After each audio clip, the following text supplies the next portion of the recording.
Oke guys ya. Jadi di konten kali ini saya akan membuat konten yang penuh misteri lagi, yang penuh kocak-kocak lagi.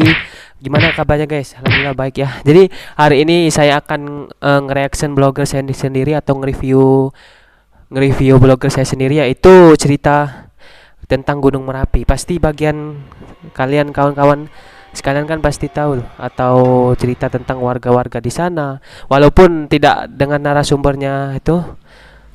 Doakan saja jika YouTube ini berkembang kan bisa datangkan narasumbernya. Jadi jadi yang pertama yang ini, heyo. Oh tuh, lihat tuh foto-fotonya tuh. Bagus kan? Jadi, heyo kawan-kawan, gimana kabarnya? Baikkah? Ini konten saya sendiri guys ya. Jadi kalian pasti tahu tentang cerita-cerita mistis pasti di setiap gunung-gunung. Ada ceritanya menyeramkan lagi, tapi bagi seseorang pendaki kurasa tidak takut ya, karena sudah berpengalaman. Apalagi ini cerita mistis yang ada di Gunung Merapi. Nah, bagi kalian yang ingin ke Merapi boleh tuh merapat. Mungkin masih aktif sampai sekarang. Apalagi di Gunung Merapi itu terkenal dengan Pasar Kubra yang berada di jalur pendakian Merapi. Mesti bukan gunung tertinggi atau terbesar di Indonesia, tapi selalu berhasil menyita perhatian banyak orang. Gunung api ini dikenal paling aktif. Nah, jadi Gunung Merapi ini masih aktif guys ya. Terletak di tengah Pulau Jawa, tepatnya berada di wilayah kabupaten sekaligus yaitu Magelang, Sleman, Klaten, dan Boyolali. Nah, bagi kalian yang tinggal di sana tuh boleh. Ternyata lokasinya di Jawa tak hanya legenda asal-usul terbentuknya.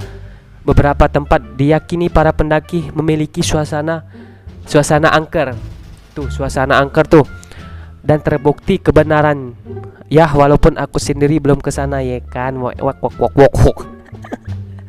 Nah, ini ceritanya guys ya. Maaf lah kalau pakai bahasa Palembang kan, itu ada usulan dari kakak senior aku. Yang pertama itu, nah ini yang ditunggu-tunggu, cerita mistis Gunung Merapi. Nah, jadi aku dewek baca artikel-artikel kan, pengennya kan esok-esok dengan narasumbernya biar enak. Nah, jadi pengennya dengan narasumbernya nian guys, enak jadi tahunian tentang cerita gunung-gunung yang lain. Berhubung belum ada dana dan belum ada kesampean ke sana, ya Allah sedihnya. Ya guyur bae, wak. Jika larangan ini dilanggar, pendaki akan disesatkan atau dibuat bingung oleh para makhluk halus penguasa Merapi. Salah satunya pengalaman mistis dialami oleh pendaki asing asal Rusia yang saat itu tersesat dan sempat nyampak itu jatuh guys ya, di wilayah lereng Merapi, tepatnya di Balerante. Untungnya pendaki bernama Rima itu hanya mengalami luka lecet pada kedua kakinya. Saat itu dia mengalami kebingungan hingga akhirnya sampai di Pasar Kubra yang sering disebut sebagai Pasar Demit oleh warga sekitar. Nah, jadi di Gunung Merapi itu ada yang namanya tempat-tempat mistis. Itu Pasar Kubra tuh pasar yang masih ada tuh arwah-arwahnya. Masih ada arwah-arwahnya. Masih ada tuh suasana-suasananya.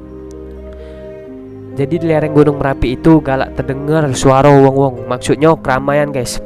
Padahal kalau dijengok dalam keadaan fisik seperti yang didengar, banyak wong. Nah, itulah Pasar Kubra yang banyak cerita mistisnya, di mana para makhluk lain berkumpul. Nah, mangko dari itu seorang pendaki harus jago perilaku.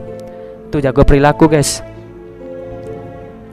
Terus perilaku di mana para makhluk lain berkumpul. Nah, mangko dari itu seorang pendaki harus jago perilaku di pos pikirannya dan hal-hal yang kotor. Nah, jadi kita harus menjauhi pikiran-pikiran yang kotor. Mitos kita sebagai makhluk manusia harus tahu terdapat dua tempat di jalur pendakian itu. Yang pertama itu Pasar Kubra, dan yang kedua itu kisah pelik Bangker Kali Adem dan sosok bersorban putih yang berzikir. Mungkin kalau kamu kesana nian banyak penjinguan wak. Apalagi bawa cewek, duh tapi hati-hati kaget terbuang. Kalau kalian pengen nak jingok nian, jingoklah di YouTube channel pasti banyak. Nah, salah satunya Keraton Merapi. Di pucuk lah banyak disanggung jika Gunung Merapi dikuasai oleh kerajaan gaib yang sering disebut sebagai Keraton Merapi. Keraton Merapi sudah ada semenjak zaman Keraton Mataram. Bedanya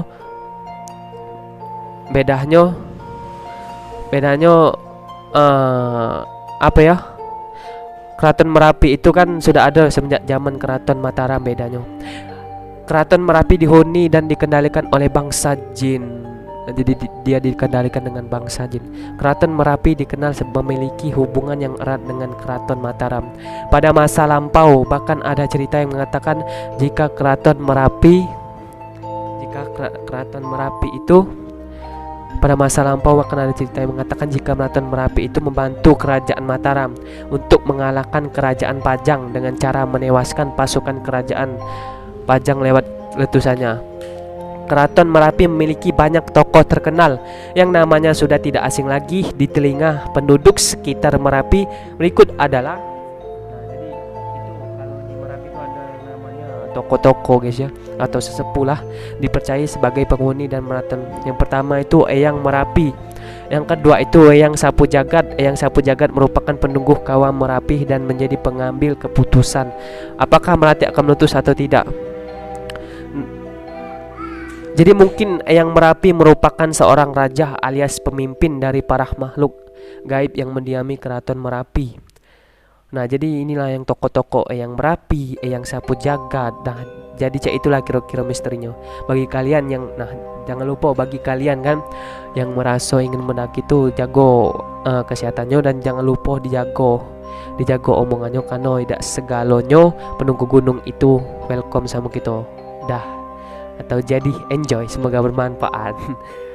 Nah, jadi itulah guys cerita misteri yang ada di apa ya, di Gunung Merapi. Nah, bagi kalian yang ingin mendaki, saya harapkan atau akulah harap jangan lupa jago omongannya karena di gunung itu kan tempat dimana para ini betapo kan mengambil ilmu. Jadi mungkin jangan lupa like, comment, dan subscribe YouTube Akbar Faktu. Saya akan membuat konten-konten pokoknya yang seru-seru lagi, yang penuh misteri lagi bagi kawan-kawan sekalian. Jangan lupa dukung terus. Saya Akbar Faktu. Pamit undur diri. See you next time guys. Jangan lupa yang saya ingatkan tadi. See you next time guys. Bye bye.